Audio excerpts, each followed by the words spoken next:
नमस्कार दोस्तों, स्वागत है आपका सिंकोरी एजुकेशन यूट्यूब चैनल पर। मेरा नाम है अजय शर्मा और आज हम यहाँ पे क्लास 10 की मैथ्स को ले रहे हैं। आज हम यहाँ पे बात करने वाले हैं दोस्तों, हम जो एक चैप्टर पढ़ते हैं सरफेस एरिया एंड वॉल्यूम, जिसका इंट्रोडक्शन मैंने ऑलरेडी आपको दे दिया है, उस पर बेस्ड आज कुछ एग्जाम्पल्स करेंगे। 16.1 से रिलेटेड सारे एग्जाम्पल्स को मैं आज यहाँ पे कवर करवाने वाला हूँ दोस्तों। तो हर एक चीज आपकी कंप्लीट हो जाएगी। आप आराम से एक एक क्वेश्चन को देखिएगा, हर एक एग्जाम्पल को समझिएगा, जिससे आपको एक्सरसाइज करने में भी काफी ज्यादा मदद मिलेगी। तो चलिए पहला एग्जाम्पल को देख लेते हैं। जो आपका पहला एग्जाम्पल है ये रहा। मैं ऑलरेडी इंट्रोडक्शन आपको दे चुका हूँ, प्रीवियस क्लास में जाके उसको चेक कर लें और यहाँ पे जाके वीडियो को लाइक कर दें, चैनल को सब्सक्राइब कर दें, ठीक है। और एक एक स्टेप को समझते हुए जाइएगा। यहाँ पे देखिए पहला क्वेश्चन आपके पास है, the length breadth and height of a closed wooden box are 90 centimetre, 90 centimetre, 50 centimetre, 30 centimetre respectively. Find the outer surface area of the box. आपको आउटर सर्फेस बताना है इसका, ठीक है। अब आपको दिया हुआ एक बंद लकड़ी के बक्से की लंबाई, चौड़ाई और ऊंचाई आपको दी हुई है 90 सेंटीमीटर, 50 सेंटीमीटर और 30 सेंटीमीटर। बक्से का बाहरी पृष्ठीय क्षेत्रफल आपको बताना है। जो हमारे राजस्थान बोर्ड के इंग्लिश और हिंदी मीडियम दोनों स्टूडेंट है, उनको लिए दोनों ही लैंग्वेज के अंदर यहाँ पे क्या कर दिया गया है, ट्रांसलेट कर दिया है यहाँ पे। तो आप फटाफट से देखिए इस क्वेश्चन को कैसे सॉल्व करेंगे। आपके पास में क्या दिया हुआ है, 90, 50 और 30 दिया हुआ है। तो इसका मतलब क्या हो गया दोस्तों, इसने लिखा नहीं है स्पेसिफिकली कि ये क्यूबॉइड है या क्यूब है, ये घनाभ है या घन है। तो यहाँ पे आप देखेंगे घनाभ है, क्योंकि इसमें L, B और H दिया हुआ है। अगर ये घन होता तो यहाँ पे सारी साइड्स क्या होती दोस्तों, इक्वल होती। तो यहाँ पे क्या है दोस्तों, क्यूबॉइड है। और क्यूबॉइड का अगर सरफेस एरिया की बात करूं तो क्या होता है, सरफेस एरिया ऑफ क्यूबॉइड क्या होता है दोस्तों, हमारा सरफेस एरिया ऑफ क्यूबॉइड होता है हमारा, वो फटाफट से फॉर्मूला आपको मैंने बताया था वो लिख देंगे यहाँ पे।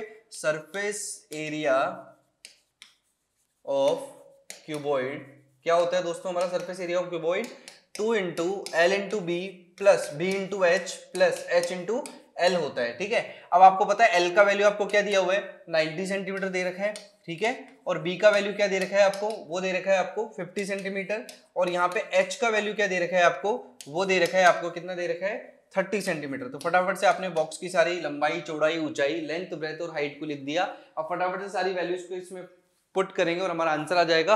और फटाफट से देखिए outer surface area of the box हमें मिल जाएगा। तो देखिएगा यहाँ पे क्या होगा, 2 into L into B into H, मतलब एल कितना है 90 इंटू कितना हो जाएगा, बी कितना है 50 प्लस यहाँ पे देखेंगे 50 इंटू 30, ठीक है। यहाँ पे हो गया बी इंटू एच, फिर आगे देखिएगा एच इंटू एल क्या हो जाएगा हमारा 90 इंटू 30 हो जाएगा, ठीक है। फटाफट से सारी वैल्यूज आपने पुट कर दी। अब देखिएगा 9 5 से कितना होता है, 9 5 से हो गया मेरा 45 और यहाँ पे देखेंगे तो ये कितना आ गया, 00 आ गया, ठीक है। अब यहाँ पे आगे चेक करेंगे, ये हो गया हमारा 5 3 से 15, 15 कितना हो गया 1500 आ गया आपका ये, ठीक है। आगे देखिए ये कितना हो जाएगा 9 3 जा 27, मतलब कितना आ गया 2700 आ गया। और मल्टीप्लाई किसके साथ है, 2 के साथ है। तो इस तरीके से हम क्या कर सकते हैं, कैलकुलेशन कर सकते हैं, इजीली इसको निकाल सकते हैं। अब इन सबको ऐड करेंगे दोस्तों तो कितना हो जाएगा हमारे पास, 4500 में 1500 को जोड़ेंगे तो 6000 आ जाएगा। और 2700 उसके अंदर ऐड करेंगे तो कितना आ जाएगा, 8700 आ जाएगा दोस्तों। तो इस तरीके से हम यहाँ पे क्या करेंगे, 2 इंटू कितना हो जाएगा हमारे पास, 2 इंटू हमारे पास आ जाएगा यहाँ पे 8700। इन तीनों का एडिशन मैंने कर दिया, आप चेक कर लेना एडिशन। यहाँ पे 7 5 12, 12 और 5 कितना हो गया 17, 1 गया 4 1 5, 5 और 2 कितना हो गया 7 और 1 कितना हो गया 8 हो गया। 8700 आपका आ गया।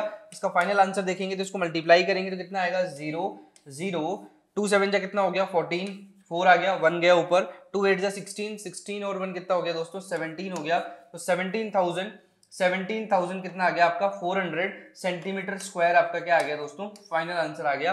तो इस तरीके से हम क्या निकाल सकते हैं, outer surface area of the box हम निकाल सकते हैं। जल्दी से इसका स्क्रीनशॉट ले लीजिए, फिर नेक्स्ट पार्ट की तरफ हम बढ़ते हैं। तो यहाँ पे आपने इसको नोट डाउन कर लिया होगा, आप चाहे तो इसकी यूनिट भी चेंज कर सकते हैं। आप यहाँ पे देखेंगे 17,400 सेंटीमीटर स्क्वायर में आ रहा है, तो आप इसको मीटर स्क्वायर में भी कन्वर्ट कर सकते हैं। वो एक यूनिट कन्वर्जन है, उस पर आपको दिमाग नहीं लगाना, लेकिन क्वेश्चन कैसे हुआ, कैसे फॉर्मूला अप्लाई हुआ और किस तरीके से हमारा आंसर आया वो बहुत इंपॉर्टेंट है। चलिए अब यहाँ पे नेक्स्ट क्वेश्चन की तरफ बढ़ते हैं दोस्तों। जो हमारा अगला क्वेश्चन होगा वो नेक्स्ट एग्जाम्पल है आपकी आरबीएससी की बुक का, राजस्थान बोर्ड की बुक का। जो भी हिंदी और इंग्लिश मीडियम के स्टूडेंट है हमारे, दोनों के लिए मैंने यहाँ पे क्वेश्चन जो है वो मेंशन कर दिए हैं। पहला क्वेश्चन हमने देख लिया, दूसरा क्वेश्चन आपकी स्क्रीन पे है। यहाँ पे आपको बोला गया यहाँ पे कि टोटल सरफेस एरिया जो है वो क्या है क्यूब का 1014 मीटर स्क्वायर है। तो find the side of the cube आपसे बोला गया है और ये कह रहा है कि एक घन का संपूर्ण पृष्ठीय क्षेत्रफल 1014 वर्ग मीटर है। तो घन की भुजा ज्ञात कीजिए। तो आपको एक्चुअल में क्या बताना है, क्यूब का साइड बताना है, घन की भुजा बतानी है, ठीक है। तो वो साइड आपको निकालनी है। तो चलिए इस क्वेश्चन को भी सॉल्व करते हैं, मेरे साथ के साथ सॉल्व करते जाइएगा। आपसे बोला गया घन का संपूर्ण पृष्ठीय क्षेत्रफल क्या होता है दोस्तों, 6 इंटू साइड का स्क्वायर होता है। आपको पता है ये बात मैंने बताई थी आपको, अगर किसी को पता नहीं है तो प्रीवियस प्रीवियस क्लास जाके चेक कर लें। और यहाँ पे 1014 जो है आपको क्या दिया हुआ है, मीटर स्क्वायर दे रखा है, तो इसके इक्वल आपने इसको रख दिया। क्यों? क्योंकि आपको संपूर्ण पृष्ठीय क्षेत्रफल जो हमारा घन का होता है वो आपको दिया हुआ है। या मैं बात करूं आपको तो यहाँ पे दिया हुआ है कि आपको पूरा टोटल सरफेस एरिया दिया हुआ है। तो यहाँ पे देखेंगे 6 जो है वो डिवाइड में चला जाएगा, तो साइड का वैल्यू सीधा ही आ जाएगा आपका। साइड का स्क्वायर इक्वल टू क्या हो जाएगा, 1014/6, ठीक है। इसको सॉल्व करेंगे तो क्या होगा दोस्तों, यहाँ पे इसको सॉल्व करेंगे तो आपके पास जाएगा 6 1 जा 6 और ये आया हमारे पास 4, 6 6 जा 36, 36 के बाद यहाँ पे आ गया 6 9 जा, तो 169 आ गया आपको इसको डिवाइड करने पे। तो साइड का स्क्वायर दिया हुआ है, तो जैसे ही स्क्वायर हटाऊंगा दोस्तों तो इधर क्या लग जाएगा, अंडर रूट लग जाएगा। तो यहाँ पे 169 का अंडर रूट कितना होता है, 13 होता है। इसका मतलब साइड का वैल्यू क्या आ गया आपका, और सब कुछ किसमें, मीटर में, तो साइड का वैल्यू क्या आ गया दोस्तों आपका 13 मीटर आ गया। और आपसे यही पूछा गया कि घन की भुजा ज्ञात कीजिए, तो आपको भुजा मिल गई। और जल्दी से इस क्वेश्चन को भी नोट डाउन कर लीजिए कैसे मैंने किया, क्या अप्रोच है। 3 स्टेप में हमारा आंसर आ गया दोस्तों, तो जल्दी से इसको नोट डाउन करिएगा।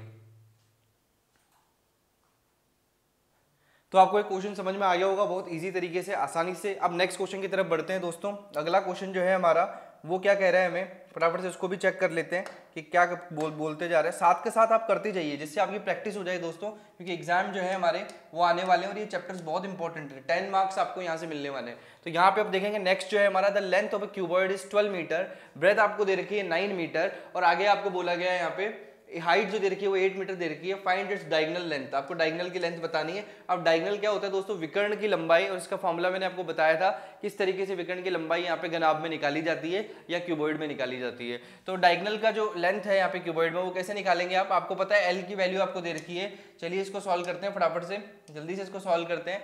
एल आपको दे रखा है, कितना दे रखा है दोस्तों, एल आपको दे रखा है 12 मीटर। और यहाँ पे अगर आप देखें तो बी आपको कितना दे रखा है, वो दे रखा है आपको 9 मीटर। और हाइट आपको कितनी दे रखी है दोस्तों, वो दे रखी है आपको 8 मीटर, ठीक है। आपको ये बोला गया कि विकर्ण की लंबाई बताइए, डायगोनल की लंबाई बताइए। तो यहाँ पे आप देखेंगे कि जो लेंथ ऑफ डायगोनल होता है वो क्या होता है हमारा, under root L square plus M square plus या B square, sorry L square plus B square plus H square होता है हमारा डायगोनल का लेंथ, ठीक है।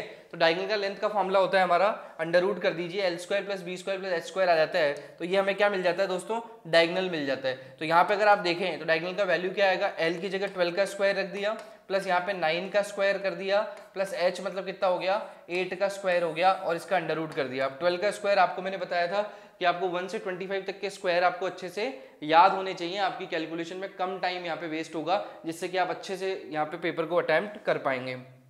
तो यहाँ पे देखिए 12 का स्क्वायर कितना हो गया दोस्तों, 144, 9 का स्क्वायर कितना हो गया 81, 8 का स्क्वायर कितना हो गया 64। तो यहाँ पे अगर आप देखें तो इसको ऐड करेंगे तो कितना आ जाएगा, यहाँ पे 144 में ऐड कर लो, यहाँ पे 144, 81 और ये क्या हो गया हमारा 64, 415 और 5 और 4 कितना हो गया हमारा 9, और यहाँ पे 8 6 14 और 4 कितना हो गया हमारा 14 और 4 हो गया 18, ठीक है। और 18 1 गया ऊपर तो कितना आ जाएगा यहाँ पे 2 आ जाएगा। तो कितना आ गया दोस्तों हमारे पास 289 आ गया। अब आपको पता है 289 जो है वो किसका अंडर रूट होता है, 17 का होता है कि नहीं होता है। तो 17 हमारे क्या आ जाएगी, डायगोनल की लेंथ आ जाएगी दोस्तों। तो यहाँ पे क्या लिखा मैंने 17 लिख दिया, और वो भी किसके अंदर आएगी, मीटर के अंदर आएगी।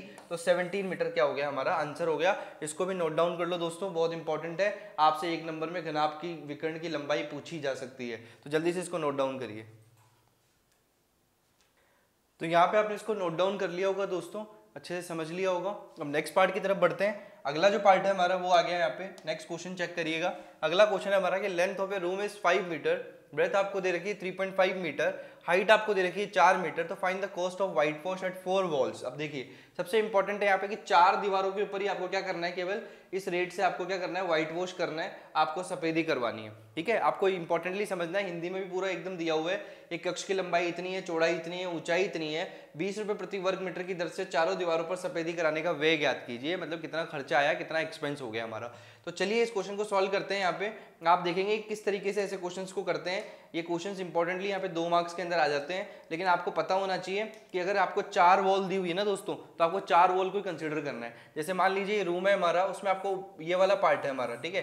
तो यहाँ पे अगर आप देखेंगे तो ये हमारा क्या हो गया, एक तरह से क्यूबॉइड हो गया, ये रूम हो गया हमारा। अब इसके अंदर क्या होगा आपको कि 4 वॉल्स पे ही करवानी है दोस्तों। आपको ऊपर और नीचे वाला जो पार्ट है उसको यहाँ पे ड्रॉप करना है, वहां पे आपको सफेदी नहीं करवानी है, चारों वॉल्स पे करवानी है। तो हमारा फॉर्मूला भी उसी हिसाब से मॉडरेट हो जाएगा, उस हिसाब से हम अपने आप को चेंज कर लेंगे। तो हमारा फॉर्मूला क्या बन जाएगा दोस्तों, 2 इंटू लंबाई प्लस चौड़ाई इंटू क्या हो जाएगा हमारा ऊंचाई। अब यहाँ पे क्या होगा, ये बात समझनी है हमें। अगर मैं इसको और अच्छे से लिखूँ तो 2 इंटू एल प्लस क्या आ जाएगा हमारा, चौड़ाई क्या होती है ब्रेथ इनटू क्या हो गई हमारी हाइट होगी। तो इस तरीके से हम यहाँ क्या करेंगे, 4 वॉल्स अगर आपको दी हुई हो तो ऐसे आपको सॉल्व करना है। अब देखो ये आया कहाँ से उसको सोचते हैं। यहाँ पे अगर आप देखेंगे तो पहली जो वॉल है हमारी उसका जो एरिया होता है वो क्या होता है दोस्तों, L इंटू बी, ठीक है, L इंटू बी हो गया हमारा। अब नेक्स्ट जो सामने वाली वॉल होती है वो भी क्या होगी हमारी, L इंटू बी हो गई। लेकिन आप देखेंगे साइड वाली वॉल भी हो गई हमारी L इंटू बी, लेकिन आप देखेंगे H को हमने कंसिडर किया है केवल एक ही बार, तो यहाँ पे H केवल एक ही बार आएगा। इस पूरे फॉर्मूले को खोलेंगे अगर तो 2L प्लस क्या आ जाएगा 2b, और क्या आ जाएगा लास्ट में इंटू क्या हो जाएगा हमारा हाइट हो जाएगा। तो हाइट पूरे पार्ट के साथ यहाँ पे क्या हो जाएगा इंटू हो जाएगा। तो आपको ये पता होना चाहिए जब भी अगर आपको 4 वॉल्स की बात करेगा, 4 दीवारी की बात करेगा, 4 वॉल की बात करेगा, तब आपको क्या करना है, यही फॉर्मूला अप्लाई करना है। इस बात को याद कर लो, किसी को समझ नहीं आता है कॉन्सेप्ट कि एल बी कैसे हुआ, 2 इंटू एल प्लस बी कैसे लिखा गया, तो इस बात को याद कर लीजिए कि 2 into L plus B into H जो है हमारा 4 वॉल्स के लिए हम इसको यूज करते हैं उसका एरिया निकालने के लिए। तो एरिया कैसे निकलेगा, अब आपको पता है एल बराबर क्या दे रखा है, आपको एल बराबर दे रखा है 5 मीटर, बी बराबर दे रखा है 3.5 मीटर, और यहाँ पे क्या दे रखा है आपको, हाइट बराबर क्या दे रखा है 4 मीटर दे रखा है, ठीक है। तो आपको सीधा वैल्यू पुट करना है। तो यहाँ पे आपका आ गया 2 इंटू एल कितना है यहाँ पे 5 प्लस 3.5 इंटू एच कितना है दोस्तों 4 हो गया हमारा, ठीक है। तो यहाँ पे आया 8.5, यहाँ पे हो गया 4, और ये इससे 2 से भी यहाँ पे मल्टीप्लाई हो गया। 8.5 को अगर 2 से मल्टीप्लाई करते हैं दोस्तों तो हमारा आ जाता है यहाँ पे 17, और 17 को जब 4 से मल्टीप्लाई कर देते हैं तो कितना आ जाता है दोस्तों, 17 4 जा होता है हमारा 68 होता है दोस्तों। तो 68 यहाँ पे आ गया हमारा। अब 68 क्या आया हमारा, पूरा एरिया आ गया 68 मीटर स्क्वायर, 4 वॉल्स का एरिया आ गया।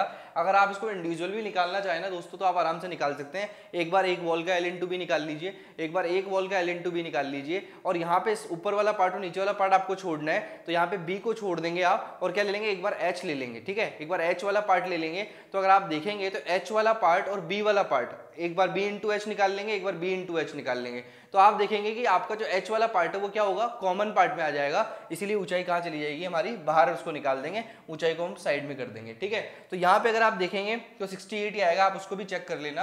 अब यहाँ पे 20 पर स्क्वायर मीटर के हिसाब से एक ठेकेदार को बुलाया अपन ने, ऐसे बोला कि 4 दीवारों पे पेंट करना है, और आपको पेंट के क्या किस तरीके से पैसे दे रहे हो आप, 20 रुपए प्रति वर्ग मीटर के हिसाब से पैसे दे रहे हो, ठीक है। तो 20 पर स्क्वायर मीटर के हिसाब से पैसे दे रहे हो, तो कितने स्क्वायर मीटर का एरिया आपका 68 है, तो इससे मल्टीप्लाई करेंगे तो क्या होगा, टोटल पैसा आ जाएगा, टोटल खर्चा आ जाएगा हमारा। तो यहाँ पे अगर आप देखेंगे तो 68 को जैसे ही मल्टीप्लाई करूंगा तो हमारा फाइनल आंसर आ जाएगा। मैं यहाँ पे इसको मल्टीप्लाई कर देता हूँ जिससे आपको समझ आ जाएगी पूरी बात। तो टोटल जो आपका होगा, टोटल एक्सपेंस जो होगा या टोटल खर्चा मैं बोलूँ वो होगा, वो कितना हो जाएगा दोस्तों हमारा 20 इंटू कितना कर देंगे 68 कर देंगे। तो 20 इंटू 68 कितना होता है, इसको जल्दी से मल्टीप्लाई करेंगे तो देखिए यहाँ पे 2 8 जा कितना हो गया 16 और 1 गया, और ये 2 6 जा 12 और 1 कितना हो गया दोस्तों 12 और 1 13 हो गया, और 0 यहाँ पे आपने लगा दिया। तो 1360 रुपीज आपके क्या हो गए टोटल यहाँ पे खर्चा आया। किस चीज के लिए खर्चा आया, आपको चारों वॉल्स को यहाँ पे सफेदी करवाने के लिए या व्हाइट वॉश करवाने के लिए यहाँ पे टोटल आपका खर्चा कितना आ गया 1360। तो ये आपका क्या होगा दोस्तों फाइनल आंसर होगा। जल्दी से इसको भी नोट डाउन कर लीजिए, कैसे एरिया निकाला, कैसे पैसा आया, वो सारी बातें आपको एक स्टेप बाय स्टेप क्लियर हो जाएगी। किसी को कोई दिक्कत है तो वापस जाके वीडियो को एक बार चेक कर ले। तो यहाँ पे आपने इसको नोट डाउन कर लिया होगा, अच्छे से समझ आ गया होगा, आपको सारी चीजें क्लियर हो गई होगी। चलिए यहाँ पे नेक्स्ट क्वेश्चन की तरफ बढ़ते हैं दोस्तों। आपका अगला एग्जाम्पल है एग्जाम्पल नंबर 5, जिसके अंदर हमने देखा है यहाँ पे कि the perimeter of surface of cube is 28 centimetre. ठीक है, आपको ये दिया हुआ है और आपको ये बोला गया then find volume of the cube. ठीक है, वॉल्यूम आपको निकालना है दोस्तों यहाँ पे, और हिंदी में लिखा हुआ है यहाँ पे घन के एक पृष्ठ का परिमाप आपको 28 सेंटीमीटर दिया हुआ है, तो घन का आयतन ज्ञात कीजिए। मोस्टली बच्चे ऐसे क्वेश्चन में कंफ्यूज हो जाते हैं। घन के परिमाप का मतलब दोस्तों यहाँ पे केवल एक पृष्ठ का परिमाप दिया हुआ है, मतलब एक सरफेस का परिमाप दिया हुआ है। घन एक का अगर एक पृष्ठ अगर हम निकालेंगे या एक साइड को एक पूरे पार्ट को निकाल लेंगे बाहर, तो होता क्या है वो दोस्तों, वो स्क्वायर ही तो होता है हमारा। तो चलिए ऐसे क्वेश्चन को कैसे सॉल्व करते हैं जल्दी से देखते हैं, साथ के साथ सॉल्व करते जाइएगा। एक एक कॉन्सेप्ट को क्लियर कर दूंगा, लेकिन आपको पूरा का पूरा वीडियो एक बार अच्छे से देखना पड़ेगा, तब जाके आपको कॉन्सेप्ट डेवलप होगा कि कैसे सरफेस एरिया एंड वॉल्यूम जो है या क्षेत्रमिति मेंसुरेशन के क्वेश्चंस को सॉल्व किया जाता है। तो चलिए यहाँ पे घन के पृष्ठ का परिमाप अपने को 28 सेंटीमीटर दिया हुआ है, मतलब घन का एक सरफेस है। घन होता क्या है दोस्तों, ऐसे स्क्वायर में हर एक स्क्वायर जो है एड ऑन होके क्या बनाता है 3D शेप बनाता है, और ये 6 पृष्ठ होते हैं, एक तरह से 6 सरफेस होते हैं, उसमें से केवल एक सरफेस का आपको क्या दे रखा है 28 सेंटीमीटर दे रखा है। तो एक सरफेस को अगर बाहर निकाल लिया जाए तो सारी साइड्स क्या होती है दोस्तों, ए ही तो होती है। तो इस पूरा का पेरीमीटर आपको दिया हुआ है, एक तरह से पेरीमीटर ऑफ ए सरफेस दिया, सरफेस ऑफ क्यूब दिया हुआ है। तो क्या हो गया यहाँ पे 4 इंटू ए किसके बराबर दिया हुआ है आपको, 28 सेंटीमीटर के इक्वल दिया हुआ है। ये आपको समझना पड़ेगा। ए प्लस ए प्लस ए प्लस ए कितना हो गया आपका 4a हो गया दोस्तों। तो 4 इंटू ए कितना हो गया 28 सेंटीमीटर हो गया। तो ए का वैल्यू कितना आ जाएगा दोस्तों 28/4, मतलब कितना हो गया यहाँ पे 4 7 जा कितना हो गया 28। तो 7 सेंटीमीटर आपकी एक साइड आ गई। जैसे ही आपको क्यूब की साइड मिल गई दोस्तों, आपसे बोला गया वॉल्यूम ऑफ द क्यूब क्या होगा। तो वॉल्यूम ऑफ द क्यूब क्या होता है आपको पता है, क्या होता है, साइड का क्यूब होता है। मतलब साइड का आप क्या कर देते हैं, आप ए का क्यूब कर देते हैं। तो क्या हो गया हमारा वॉल्यूम ऑफ क्यूब, क्या हो गया हमारा आयतन जो है यहाँ पे क्यूब का आयतन आपसे बोला गया है, वो आप क्या हो जाएगा ए क्यूब हो जाएगा दोस्तों। तो यहाँ पे हम सीधा सीधा घन का आयतन लिख देंगे। ए क्यूब मतलब कितना हो गया 7 का क्यूब हो गया, क्योंकि साइड आपकी 7 आ चुकी है ऑलरेडी। ये 7 लिखा हुआ है दोस्तों 7 सेंटीमीटर। तो 7 आपकी साइड आ चुकी है। तो क्या होगा 7 का क्यूब क्या होता है दोस्तों 7 इंटू 7 इंटू 7 7 इंटू 7 इंटू 7 करेंगे दोस्तों। तो मैंने कहा था क्यूब भी आपको याद होने चाहिए, स्क्वायर भी आपको याद होने चाहिए। तो यहाँ पे क्या आ जाएगा सीधा सीधा 343 आ जाएगा दोस्तों। 7 7 जा 49, 49 को 7 से मल्टीप्लाई करेंगे तो क्या आ जाएगा 343 आ जाएगा। आपको 1 से 15 तक के क्यूब अच्छे से पता होने चाहिए। अगर आप एग्जाम देने जा रहे हैं आरबीएससी 10th बोर्ड का, आपको एकदम मुक्त जवानी याद होनी चाहिए। एकदम से आपको बोल दिया जाए कि बताओ 14 का क्यूब क्या होगा, तो आप फटाफट से उसका आंसर कर दें। तो ये 343 हो गया हमारा। और ये यूनिट लग जाएगी यहाँ पे सेंटीमीटर क्यूब लगेगी दोस्तों, क्योंकि आपसे आयतन पूछा गया है, वॉल्यूम पूछा गया है, वॉल्यूम ऑफ क्यूब का। तो जल्दी से इसको भी नोट डाउन कर लीजिए, अगले एग्जाम्पल्स देखते हैं।